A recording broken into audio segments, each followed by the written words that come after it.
1901 2 பேர் வாக்கிங் போனாங்க. பட் அவங்க போன இடம் 1901 கிடையாது. It was 1789. 100 வருஷத்துக்கு முன்னாடி போக முடியுமா? என்னன்னு சொல்கிறோம், ஃபாலோ பண்ணிட்டு வீடியோ ஃபுல்லாக பாருங்கள். சார்லட் அண்ட் இல்லியானா இருந்து 2 டீச்சர் பாரிஸில் இருக்கிற வெர்சாலிஸ் பேலஸ்க்கு போனாங்க. சடனாக அவங்க சுற்றி இருக்கிற எல்லாமே சேஞ்ச் ஆகுது.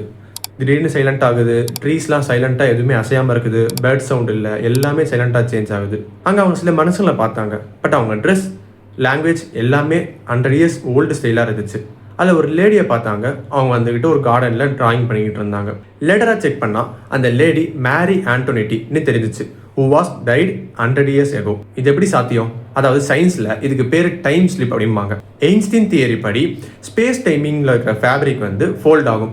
அப்படி ஃபோல்ட் ஆகிறப்ப 2 டிஃப்ரெண்ட் இயர்ஸ் ஒன்றா மீட் பண்ண வாய்ப்பு இருக்குது. லைக் டெம்பரரி வார்ம் ஹோல் மாதிரி. அவங்க திரும்பி அந்த இடத்துக்கு போனப்போ அந்த கார்டனே அங்கே இல்லை. இதை பேஸ் பண்ணி தமிழில் ஒரு மூவியை ரிலீஸ் பண்ணாங்க.